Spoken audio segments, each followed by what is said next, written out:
the three fundamental principles from the fundamentals of Islam, supported by evidences from the Book of Allah and the Sunnah of His Messenger sallallahu alaihi wasallam.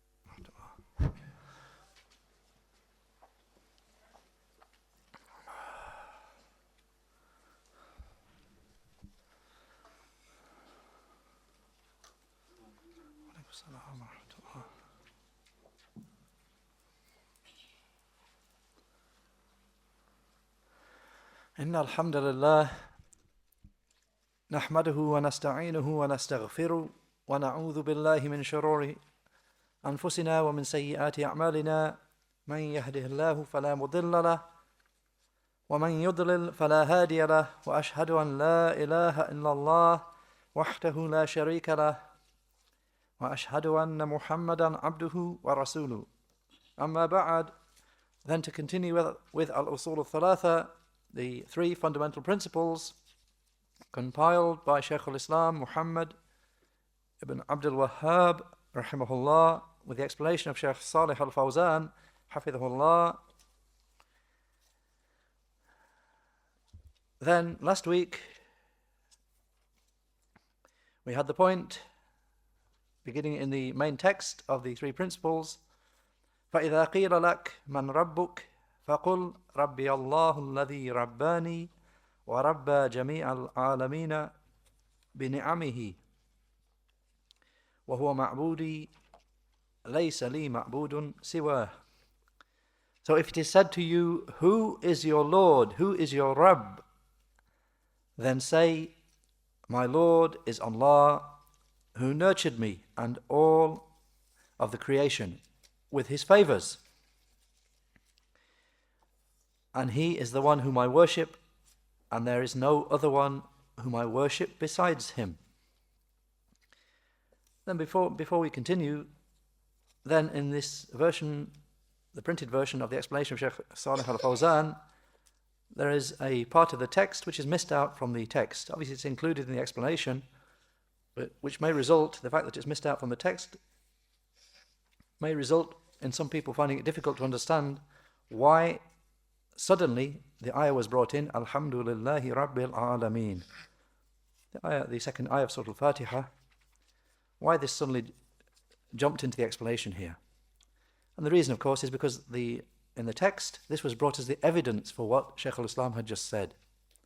So the text should have had the ayah inserted after that, in the main text there. So it should have been, فَإِذَا قِيلَ لَكَ مَنْ رَبُّكَ فَقُلْ رَبِّيَ اللَّهُ الَّذِي رَبَّانِي وَرَبَّى جَمِيعَ الْعَالَمِينَ بِنِعَمِهِ وَهُوَ مَعْبُودِي لَيْسَ لِي مَعْبُودٌ سِوَاهُ وَالدَّلِيلُ قَوْلُهُ تَعَالَى الْحَمْدُ لِلَّهِ رَبِّ الْعَالَمِينَ. So if it is said to you, who is your Lord, then say, my Lord is Allah, who nurtured me and all of the creation with His favors. And He is the one whom I worship, and there is no other one whom I worship besides Him. And the proof is His saying, He the Most High, Alhamdulillahi Rabbil Alameen. And the proof is His saying, He the Most High, the ayah from Surah Al-Fatiha, first surah, second ayah, with the explanation, all praise is for Allah, the Lord of the whole of creation. So as usual, Shaykh al-Islam brought an evidence for what he said, which was the ayah, which is why, of course, Shaykh al-Fawzan explained the ayah. He explained the ayah word by word, explaining what is alhamd, what is meant by Rabb and the Alameen. So that's why he explained that, because this is part of the text, even though it's not clear. So that needs writing into your text if you've got this explanation here.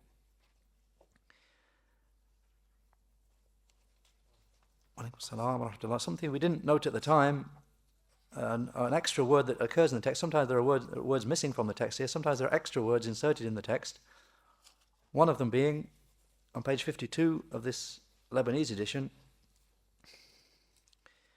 where it came to the second initial treatise, the second initial matter, أن الله لا يرضى أن يشرك معه أحد غيره في عبادته.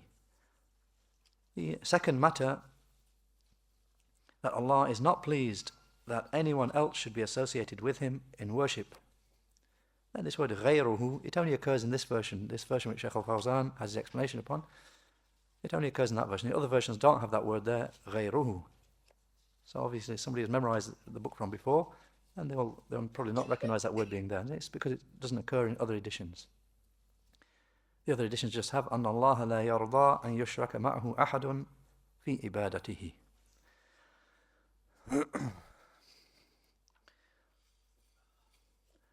Then to continue, then we reached page 101 of this Lebanese edition, page 79 of the Egyptian edition, which is now available again, that the author, Shaykh al-Islam, Muhammad ibn Abdul Wahhab, rahimahullah, he continued,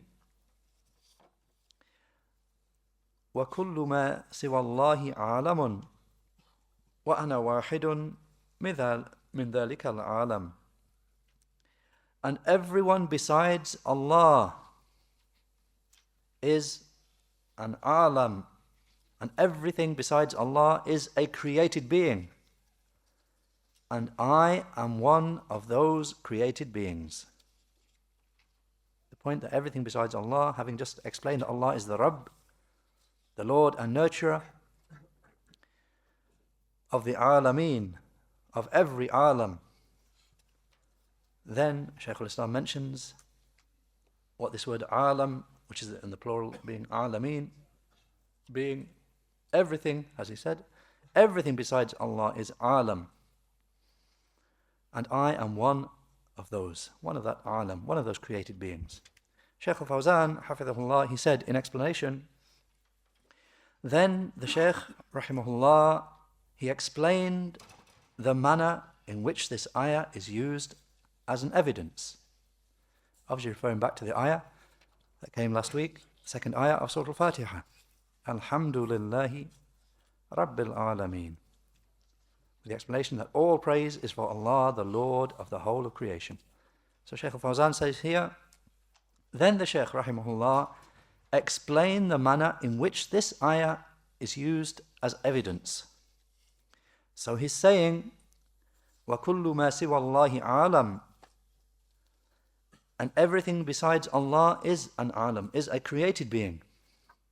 And I am one of those created beings. I am an alam, I am one of those created beings. So therefore, Allah is my Lord. Allah is my Rabb.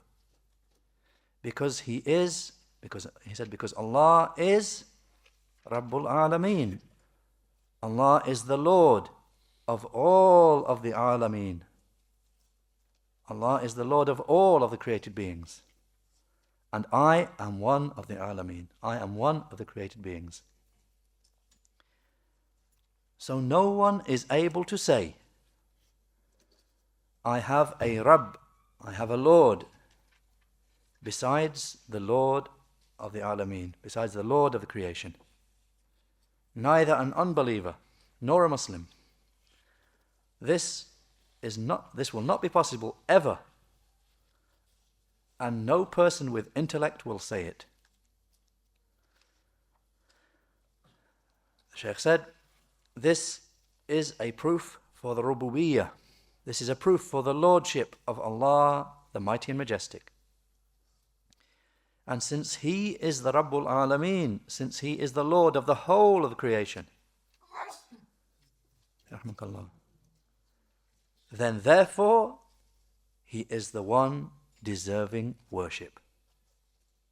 Because He is the Lord of the whole of the creation, therefore He is the one deserving of ibadah, of worship. And this nullifies the worship of others besides Him, He, the Perfect and Most High.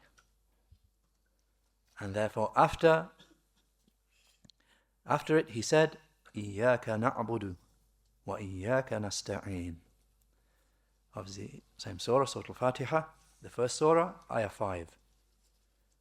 With the explanation, you alone do we worship, and your aid alone do we seek. Then Shaykh Al-Fawzan explains this crucial ayah from Surah Al-Fatiha, إِيَّاكَ نَعْبُدُ وَإِيَّاكَ نَسْتَعِينُ. And he explains the wording, إِيَّاكَ نَعْبُدُ وَإِيَّاكَ نَسْتَعِينُ. He said, this indicates al-hasr. This indicates restriction, meaning the way that it's worded, it indicates restriction. Of the Shaykh is indicating here, meaning that worship is restricted for Allah. Worship is only for Allah. That's what's indicated by the form of the wording. إِيَّاكَ نَعْبُدُ. You alone do we worship. So he said this indicates restriction. And then he brings a grammar point, because the fact that the governed word, al-ma'mul, is brought forward, إِيَّاكَ, and the governing verb is put back, na'budu, indicates restriction. Meaning that the word order has been changed from what would normally be used in the speech of people. That normally it would be said in Arabic speech, na'buduka, we worship you. The verb would come first, and then the one who is mentioned as being worshipped would come after. But here the order has been reversed. إِيَّاكَ na'budu. With the explanation, you we worship. So the normal order has been reversed here. So the Shaykh is making the point here. So this indicates al-hasr, indicates restriction.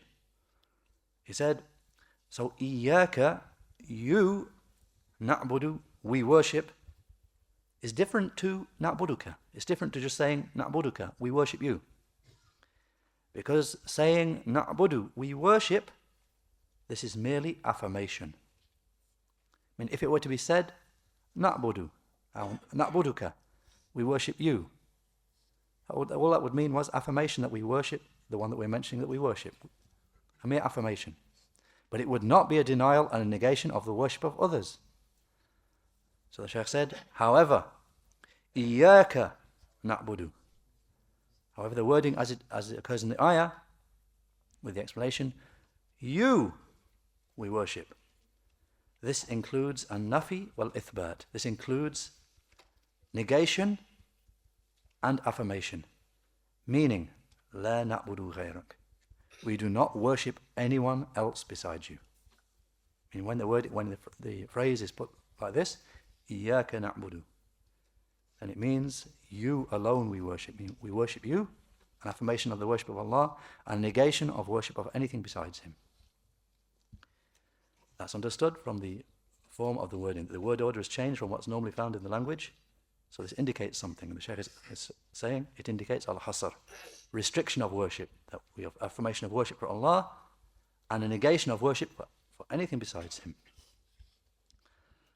He said, and ibadah and worship will not be correct except with an-nafi wal-ithbat, except with negation and affirmation. And the worship of a Muslim will not be correct if it's just affirmation of worship without negation of the worship of that which is false along with it. So he said, worship will not be correct except with negation and affirmation. And it is the meaning of La ilaha illallah. None has the right to be worshipped except Allah. For it contains negation and affirmation. A negation of the right to be worshipped from everything besides Allah, and affirmation of it for Allah, the mighty and majestic. So the Shaykh is saying in both. In the ayah, إِيَّاكَ نَعْبُدُ, contains both negation of the right to worship for everything besides Allah, and affirmation of the right to worship for Allah alone. The same as in the Shahada, La ilaha illallah. None has the right to be worshipped except Allah. A negation of worship and the right to worship for everything besides Allah, and affirmation of that right for Allah alone. Likewise. Then comes the saying of the author, Shaykh al-Islam, فَإِذَا قِيلَ لَكَ بِمَا عَرَفْتَ رَبَّكَ فَقُلْ بِآيَاتِهِ وَمَخْلُوقَاتِهِ. So if it is said to you, how did you come to know of your Lord? Then say, through his signs and those things which he has created. And the Arabic here, there's a slight, very, very slight difference in some of the wordings it has. فَإِذَا قِيلَ لَكَ بِمَا عَرَفْتَ رَبَّكَ, without the alif. بِمَا. فَإِذَا قِيلَ لَكَ بِمَا عَرَفْتَ رَبَّكَ. Or in this version here and in some versions, فَإِذَا قِيلَ لَكَ بِمَا عَرَفْتَ رَبَّكَ. And the meaning is one and the same. Through what or how did you come to know of your Lord? So if it is said to you, how did you come to know of your Lord, of your Rabb? Then say, through his signs and through those things which he has created. Shaykh al-Fawzan said, you have said, Allahu Rabbi. You have said, my Lord is Allah. Or, Rabbi Allahu alladhi rabbani bi ni'amihi. Or you have said, my Lord is Allah, who nurtured me with his favors. So what is the proof that Allah is your Lord, who nurtured you with his favors? What is the proof? So the Shaykh, the author, Shaykh al-Islam, he said, so the Shaykh brought proofs from the revelation and from the intellect, as will follow. So if it is said to you, بِمَا عَرَفْتَ رَبَّكَ, how did you come to know of your Lord?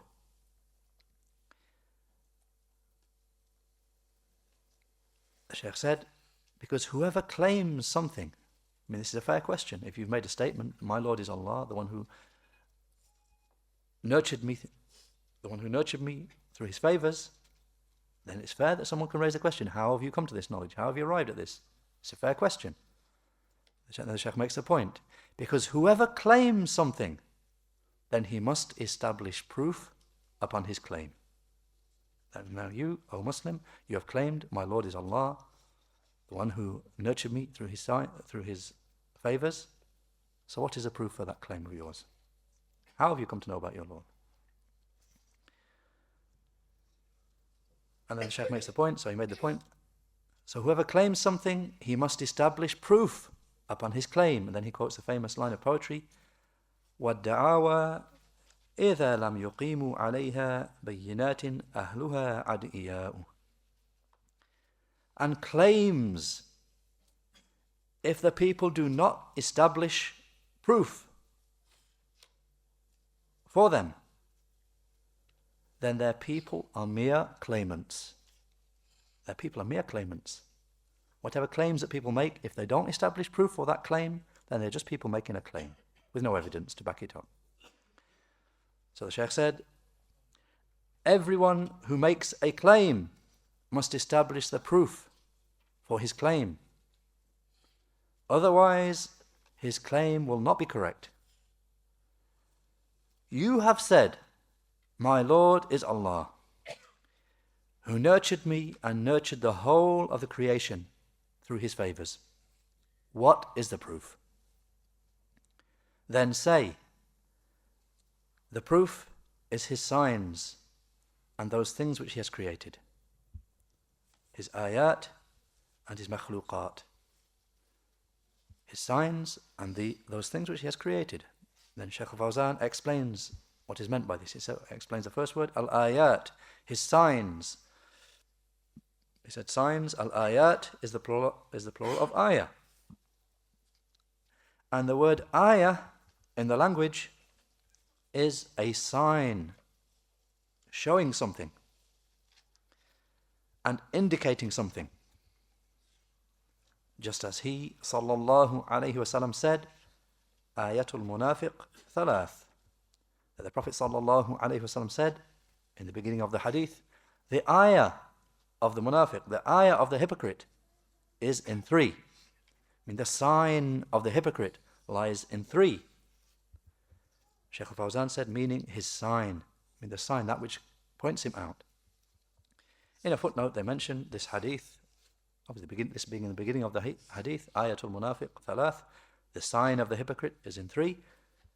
They mention the hadith is reported by Al-Bukhari as hadith number 33 and by Muslim as number 59 from a hadith of Abu Hurairah radiyallahu anhu. Then he said, his saying, bi-ayatihi, through his ayat, through his signs. Shaykh Fawzan said, meaning the signs and the proofs which indicate him, he the perfect and most high. So all of these created beings which you see, all of them were non-existent. And then Allah produced them and created them by His ability. He the perfect and most high.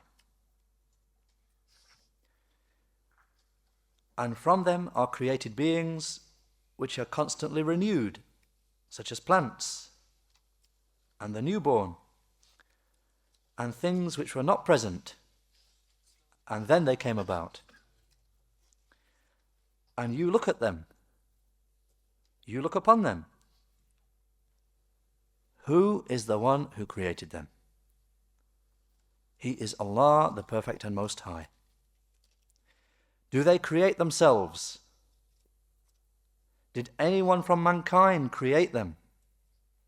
No one can claim this. And no one is able to claim it. Then Shaykh quotes the evidence. He said, He the Most High said, أَمْ خُلِقُوا مِنْ غَيْرِ شَيْءٍ أَمْ هُمُ الْخَالِقُونَ أَمْ خَلَقُوا السَّمَاوَاتِ وَالْأَرْضِ بَلْ لَا يُوقِنُونَ. Surah At-Tur, the 52nd surah, ayahs 35 to 36, with the explanation, or were they created without any creator? Or are they themselves the creators? Or did they create the heavens and the earth? Rather, they do not have certain faith.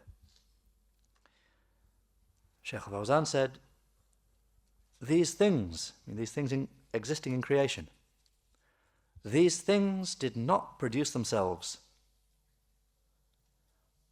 nor were they produced by others from the created beings at all. And no one can ever create a tree or a gnat or a fly.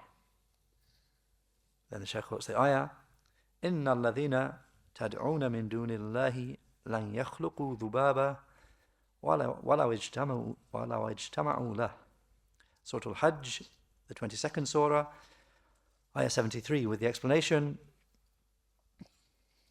those whom you call upon besides Allah, they can never create even a fly, even if they gather together to do it. Shaykh al-Fawzan said, so this creation proves the Creator, He the perfect and most high. And therefore, when the Bedouin was, or when it was said unexpectedly to the Bedouin, and the Shaykh quotes a famous example here that's quoted, having made the point here that the khalq is a proof for the Khaliq. The fact that there is a creation here is a proof for the Khaliq, the one who created it. He the perfect and most high. Then he quotes this famous example. He said, and therefore, for the same reason, the same point here, and therefore, when it was unexpectedly said to the Bedouin man, Bima arafta rabbak, how did you come to know about your Lord? Then a Bedouin man, he was asked unexpectedly, he didn't have time to think about the answer, he was unexpectedly asked, how do you become aware of your Lord, that you've got a Lord, a Rabb? How do you know of him? So he responded, Al-ba'ratu tadullu al-ba'ir, wal-atharu yadullu al-masir, ala yadullu hadha al-kawnu ala al-latif al-khabir. That he said, this being a Bedouin man living in the desert, he said the piece of camel dung proves that there is a camel, and the footprint proves that there is a man who is traveling, does not this creation prove the one who is subtle and kind, the one who is all aware? And this whole creation with the amazing things in it, does that not prove the Creator, his existence? If a piece of camel dung proves to you that there's been a camel there, you can't see the camel, disappeared, but there's a piece of camel dung, it proves that sometime before there's been a camel there. A footprint, you can't see the person, he's gone. It proves that he was there though. How about this whole creation, the heaven and the earth, the oceans, the trees, the stars? Doesn't it prove, as he said, Al-Latif al-Khabir, the wise creator? Doesn't it prove that? And this was a Bedouin man. When he was asked unexpectedly this question, that was his response.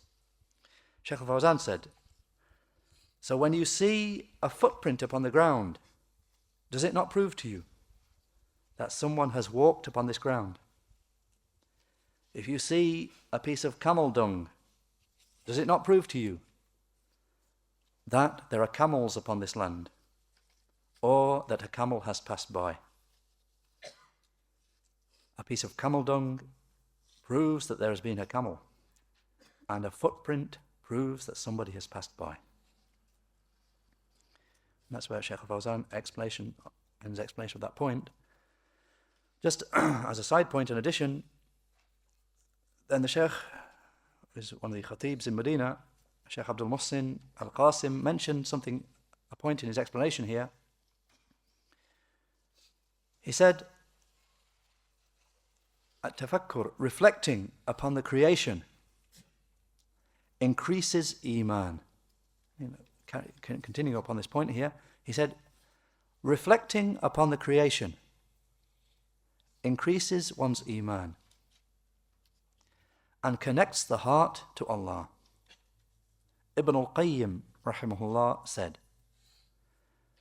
and the best thing upon which breaths have been spent, obviously meaning the breaths, the best thing you've spent your time upon is the breath, your breath, each breath of yours is one breath away from your lifespan.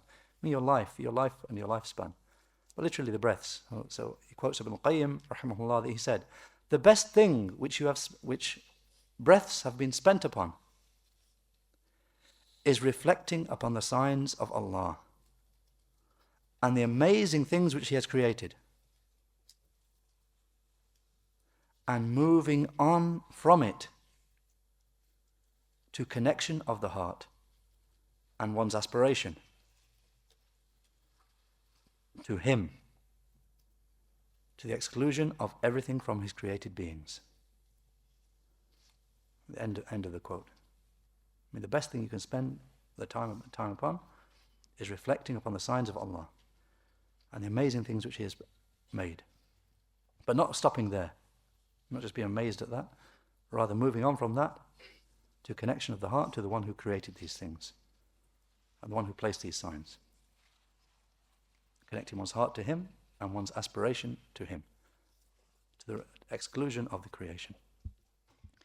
Then to return to the main text and the explanation of Shaykh Salih al-Fawzan, hafidhullah, then comes the saying of Shaykh al-Islam, وَمِنْ آيَاتِهِ اللَّيْلُ وَالنَّهَارُ وَالشَّمْسُ وَالْقَمَرُ وَمِنْ مَخْلُوقَاتِهِ السَّمَاوَاتُ السَّبْعُ وَالْأَرَضُونَ السَّبْعُ وَمَا فِيهِنَّ وَمَا بَيْنَهُمَا.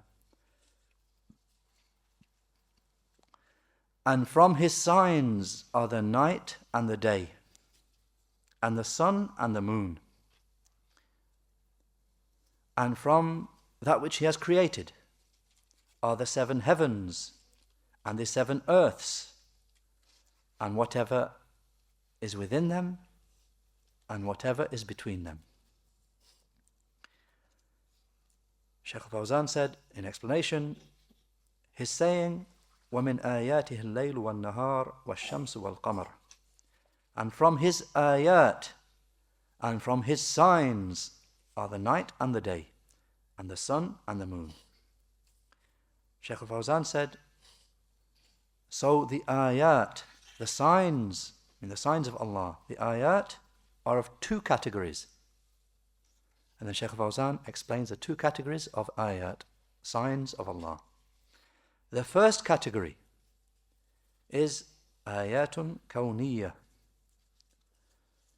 is signs within the creation which we can see. That's the first kind of ayat of Allah, signs of Allah. Signs in the created things which we can see, such as the heavens and the earth and the stars and the sun and the moon and the mountains and the trees and the oceans. They are called ayat, they are called signs, because they contain signs proving their creator, He the Perfect and Most High. And therefore, Abul Atahiyah, and this poet that he mentioned, Abul Atahiyah, just very briefly, Al-Dhahabi mentions him in Siyar A'lam al-Nubala as a side point, volume 10, page 195, and mentioning that he was in his time Ra's al-Shu'ara, the head of the poets. And he mentioned that he was Abu Ishaq. His name was Ismail ibn Qasim ibn Suwaid ibn Kaysan al-Anazi, their Mawla. He lived in the city of Baghdad, and he died in the year 210 or 213 at the age of 83. So with regard to the quote, the famous lines of poetry from him, Abu Atahiyah, that he said,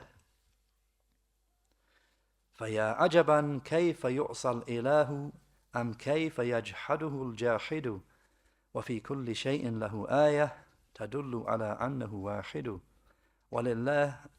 وَلِلَّهُ في كل تحريكة وتسكينة في الورى شاهد. These three lines of poetry with the rough explanation. So how strange, how can the one deserving worship be disobeyed?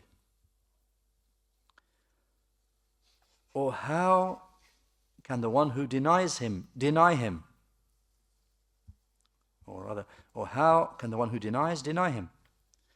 When everything contains a sign for him, proving that he is one. And there is a witness for Allah in every movement and every stillness of the creation. So just to quickly repeat that. So how strange, or how amazing. How can the one deserving worship be disobeyed? Or how can the one who denies deny him, when everything contains a sign for him, proving that he is one? And there is a witness for Allah in every movement and every stillness of the creation. So Shaykh Fawzan comments and says, how can anyone deny Allah, the Majestic and Most High, and saying, there is no Lord for this whole creation, and that these created beings came about without any creator, and that if they did come about through a creator, or Shaykh Fawzan then makes up, after refuted that, then he says, and if they did, I mean that's nonsensical to say this whole creation came about without any creator. So it's established that there is definitely a creator. Then Shaykh Fawzan follows this by saying, and if they did come about through a creator, then who is this creator besides Allah, the Majestic and Most High? Explain to me. You will not find a creator besides Allah, the Perfect and Most High.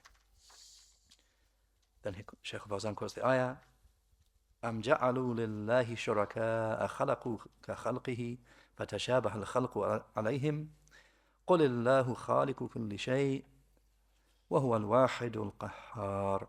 Surah Al-Ra'd, the 13th surah, ayah 16, with the explanation. Or do they set up partners for Allah who create with the like of His creation, so that the creation is obscured for them? Say, Allah is the creator of everything, and He is the one, the overwhelming subduer. So Shaykh Fawzan there's ended explanation of the first type, the first category of signs, ayatun kawniyya, signs within the creation. Then he explains the second category of ayat, second category of signs. He said the second category is al-ayatul Qur'aniyya, ayahs of the Qur'an, which are recited from the revelation which has been sent down to the Messenger sallallahu alaihi wasallam. All of these prove the existence of the Lord, the Perfect and Most High, and His perfection, and His attributes and His names, and that He is the one deserving of worship, He alone, with no partner. All of them prove that. The creational signs and the ayahs of the Qur'an. I mean, both of them, both categories of signs prove this point here. The existence of the Lord, He the Perfect and Most High, and His perfection, and His attributes and His names, and that He alone deserves worship, with no partner. He alone, with no partner, nothing else attributed, with worship attributed to it. This is indicated by the creational signs and the signs of the Qur'an, the ayatul Qur'an. Shaykh said, the creational signs prove their creator and the one who brought them into existence and the one who controls them. And the ayahs of the Qur'an contain the command to worship Allah. So the Shaykh actually divides it. He says the creational signs, they prove, the signs of the creation prove their creator and the one who brought them into existence and the one who controls them. And the signs of the Qur'an, the ayahs of the Qur'an, contain the command to worship Allah. And they contain affirmation of Tawheed, of Lordship, and using it as a proof for Tawheed of worship. I mean, the signs of the Qur'an, they contain affirmation that Allah is the Lord, but using that as a proof for Tawheed al-Uluhiyyah, that He deserves alone to be worshipped. And the command to worship Allah, the Perfect and Most High. All of the Qur'an is concentrated upon this meaning, and it was sent down for this meaning. Then Shaykh Fawzan said, and from His ayat and from His signs are the night and the day, and the sun and the moon. These are from the greatest signs of Allah, the Perfect and Most High. The dark night, which covers this creation, and the bright day, which brings light to this creation, so that they can go about for their work. He the Most High said, قُلْ أَرَأَيْتُمْ إِنْ جَعَلَ اللَّهُ عَلَيْكُمُ اللَّيْلَ سَرْمَدًا إِلَى يَوْمِ الْقِيَامَةِ مَنْ إِلَهٌ غَيْرُ اللَّهِ يَأْتِيكُمْ بِضِيَاءٍ أَفَلَا تَسْمَعُونَ قُلْ أَرَأَيْتُمْ إِنْ جَعَلَ اللَّهُ عَلَيْكُمُ النَّهَارَ سَرْمَدًا إِلَى يَوْمِ الْقِيَامَةِ مَنْ إِلَهٌ غَيْرُ اللَّهِ يَأْتِيكُمْ بِلَيْلٍ تَسْكُنُونَ فِيهِ أَفَلَا تُبْصِرُونَ وَمِنْ رَحْمَتِهِ جَعَلَ لَكُمُ اللَّيْلَ وَالنَّهَارَ لِتَسْكُنُوا فِيهِ وَلِتَبْتَغُوا مِنْ فَضْلِهِ وَلَعَلَّكُمْ تَشْكُرُونَ. Surah Al-Qasas, the 28th Surah, ayahs 71 to 73, with the explanation, say, do you see if Allah made the night continuous upon you until the day of resurrection? What deity besides Allah could bring you light? Will you not then listen? Say, do you see if Allah made the day continuous upon you until the day of resurrection? What deity besides Allah could bring you nighttime in which you could rest? Will you not see? And from His mercy upon you is that He has made the night and the day, so that you may rest therein and seek of His bounty, and that you should be thankful. Shaykh Fawzan said, this is from the greatest of the signs of Allah, this night and this day. The whole time is not night, and the whole of time is not day. Because if that were the case, then the welfare of the people would be lost, and they would become fatigued. Allah made the night and the day to follow each other in succession for them. And then the night and the day are ordered. Neither of them clashes, nor do they alter, upon a single ordered system, which proves the wisdom, the hikmah of the Hakim. It proves the wisdom of the All-Wise One, He the Perfect and Most High. Then the Shaykh said, the actions of the servants and that which they make end in destruction. He contrasts the actions of the Creator with the actions of the creation. He said the actions of the servants and those things which they make end in destruction, and they clash with each other, whatever they may be, and they stop working. As for the things created by Allah, the Mighty and Majestic, then they do not become destroyed, except at the time when Allah permits their destruction. So the night and the day continue. Neither of them ceases working. Whereas things made by the creation stop working and come to destruction and perish, no matter how strong they are and how large they are. So how many abandoned cars do you see, and planes and ships, even though they were strong and had been taken care of, yet they end in destruction and they stop working? Does the nighttime stop working? Or does the daytime stop working? No. Because its maker has full ability and is all-wise, He the Majestic and Most High. Sun Allahi alladhi atqana kulla shay. Surah An-Naml, the 27th Surah, Ayah 88.